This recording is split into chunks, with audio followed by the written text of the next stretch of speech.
What story could I possibly tell that touches more lives in a more meaningful way than the story of Christ? There's nothing.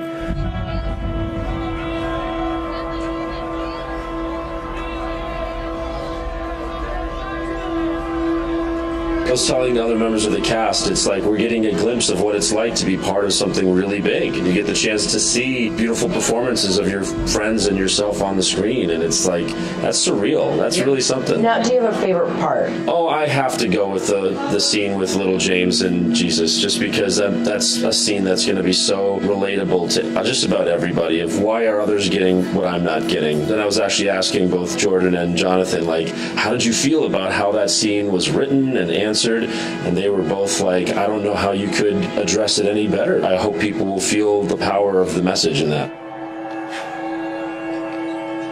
You? By whose authority do you teach? Answer me. If you are willing, Rabbi, you know you can't. Hey, I'm talking to you. By whom do you teach?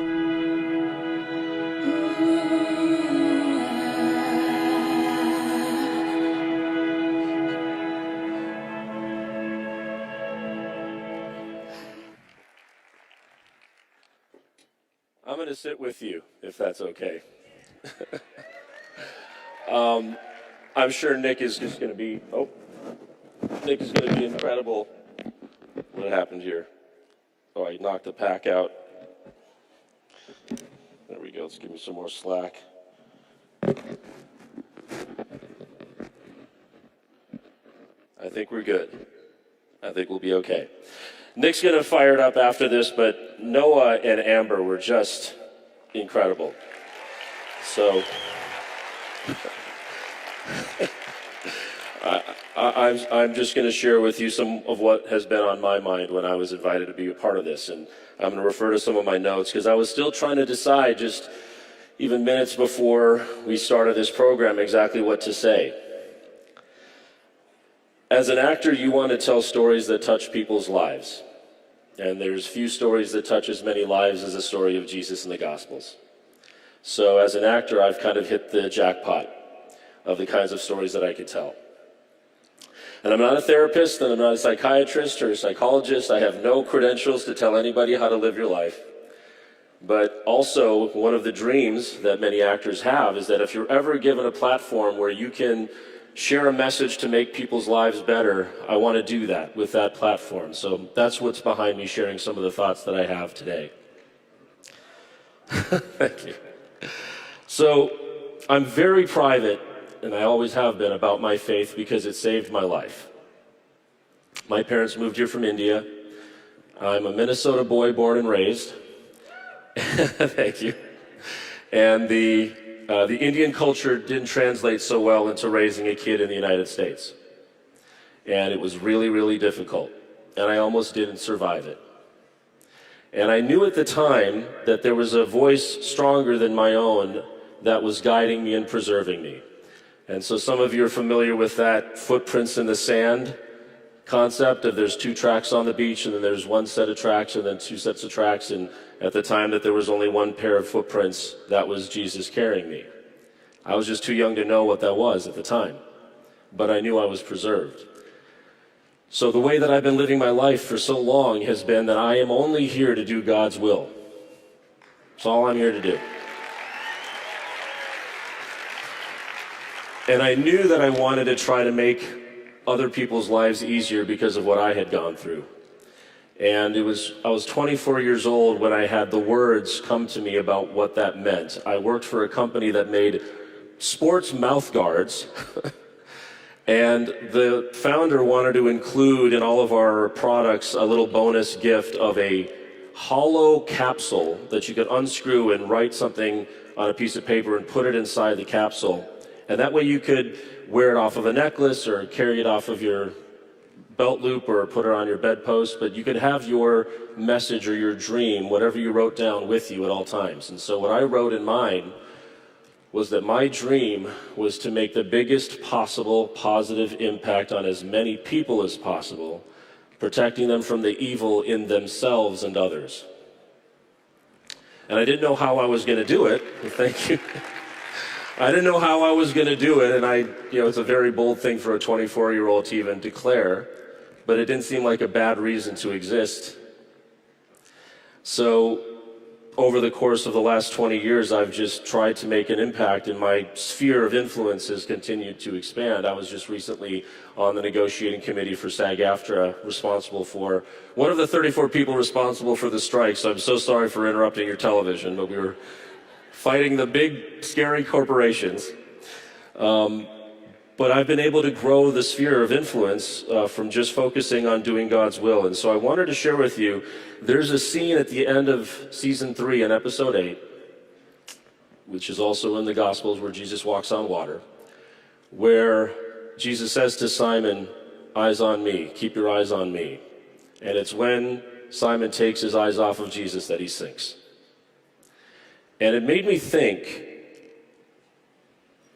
faith allows us to move into the unknown, because the future is unknown. If we knew it, we wouldn't need faith.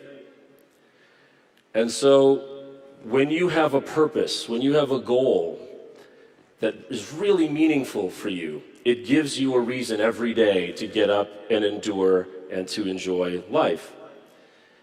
And for me, God had given me a vision of what I wanted to do, and so every day that was my North Star, is just to try to make the best possible impact I could. It gave me something to focus on. God's will was what I could focus on.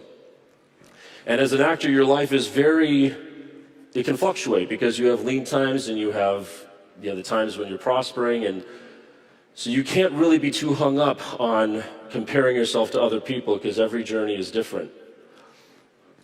But one thing that keeps me steady going through it is just knowing that if I just do my best every day, that I am doing what God put me here to do, and it has led me to this show. So sometimes people say, how did being on the show change your faith? I said, it didn't change my faith. It just reinforced that I'm doing what I'm supposed to be doing, right?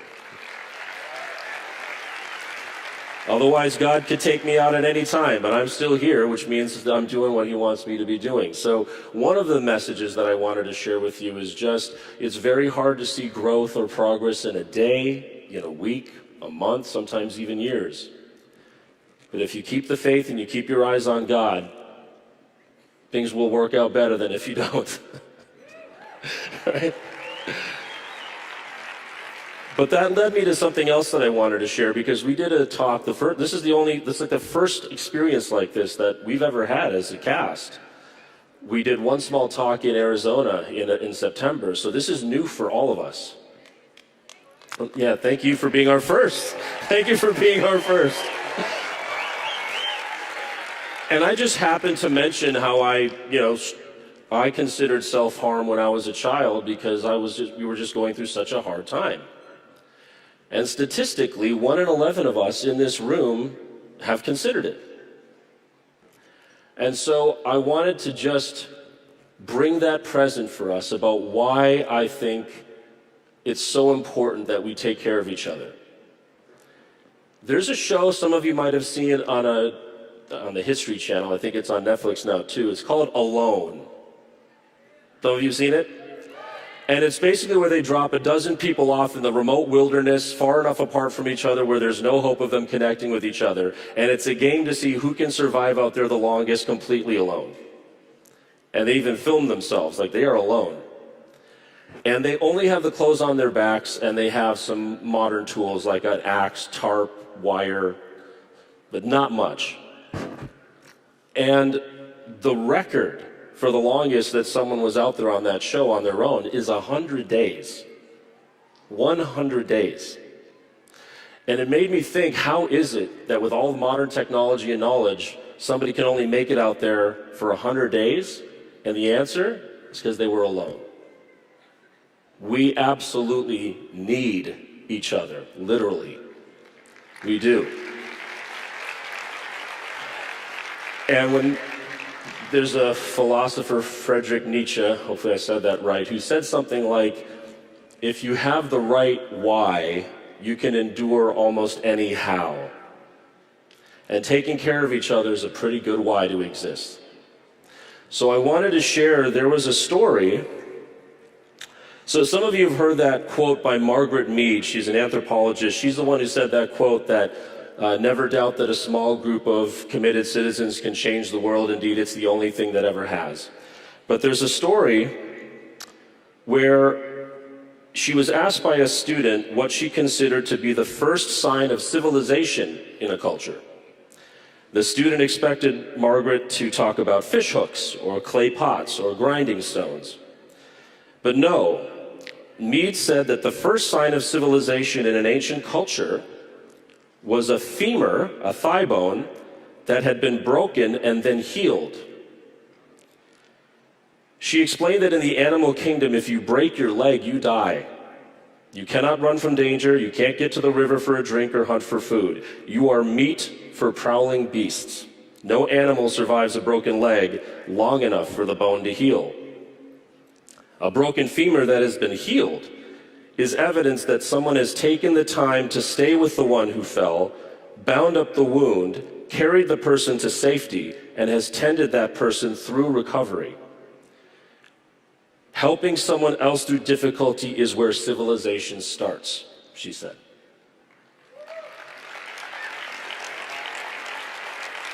So we literally cannot live without you. So if this message is meant for you, I just want you to hear that I love you, we literally cannot live without you. And that made me think of a concept that came into my heart a while ago, a concept around being the fire.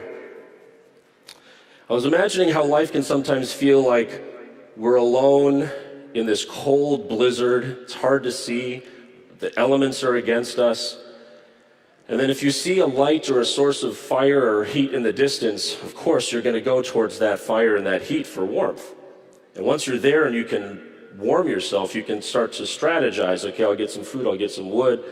And then suddenly someone else appears, and now you can get fire and I'll get wood. And then someone else appears, well, you can build a shelter. And over time, an entire civilization can build around one source of heat.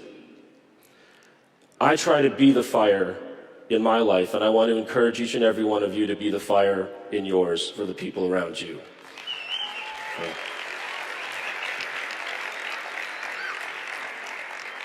We had the opportunity to visit a high school yesterday, and it reminded me of how when you're in high school, that's your whole world. And things are so dramatic because that's all you know of the world. The drama in school, who likes you, who doesn't, what happened. It can feel like if something bad happens, it's the end. But when we graduate, we're pushed to realize that was never all of it. That was just a little microcosm. And it forces us to reinvent ourselves because we can be whoever we want to be. We're no longer bound by who we were in high school. We don't have those same types of graduating events as adults when you turn 20, 30, 40, 50, 60. But you really can be reborn at any time. You can reinvent yourself at any time. So it's never too late. And that reminds me of the scene with Jesus at the end of episode 8, season 3, where after the feeding of the 5,000, Shmuel encounters Jesus. And this is a guy who Shmuel has been trying to expose as a false prophet. He's been trying to get evidence against him. He's been yelling at him. And how does God respond? You look troubled. Would you like some company? Would you like to join me and go pray? Oh, you're troubled, please share. Jesus had every reason to rebuke Shmuel and instead greeted him with open arms. And so the lesson for me in that is it's never too late to reconnect with God either. Doesn't matter what you felt or what you said or what you've done, he's always there with open arms for you. Amen. So the last couple of things I want to share with you. Shmuel often gets, people come up to me and say, I don't like you. You're annoying. I hate your character in a good way. And I'm like, Amber said something beautiful last night at dinner. She said, sometimes when you see something and you have an issue with it, it might be an indication that you're seeing some of you there. And Shmuel, I think, is such an interesting character that I'm so blessed to play because we are all Shmuel sometimes. We all think we're so right and then can miss the truth right in front of our eyes. Right? So what I love is when people say to me, thanks to the story of Shmuel, I'm a little more patient.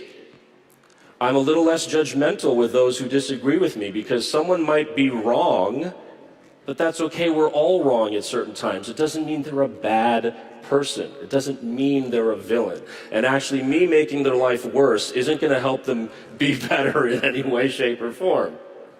So that's what I hope that we all see in Shmuel, because we have a panel of a Messianic rabbi, a Catholic priest, and an evangelical pastor who consult on the scripts to make sure that nothing contradicts Scripture. That's not going to give you a conniption when you see the show. Not that that works all the time. We try our best. But he said at the Chosen Con, which was our first kind of convention for the Chosen that happened in Dallas in October, I believe. He said, we today are the most at risk of being the modern Pharisees, because we may choose to focus more on the technicalities than the people and the souls and their hearts and what they really need. Right? All of that stuff is important, but not at the expense of really caring for and loving each other and doing what Jesus would do were he here for each other. Right? So that's my time. I think I covered everything I wanted to talk about. But I think I would just say thank you so much to all of you who showed up. Because of the lighting situation in here, I see mostly a black blob, but I know there's humans out there. All right. So thank you for being part of this special new experience where we can connect with those who make this possible, because we literally could not make this show without you. Thanks so much for coming. Yeah.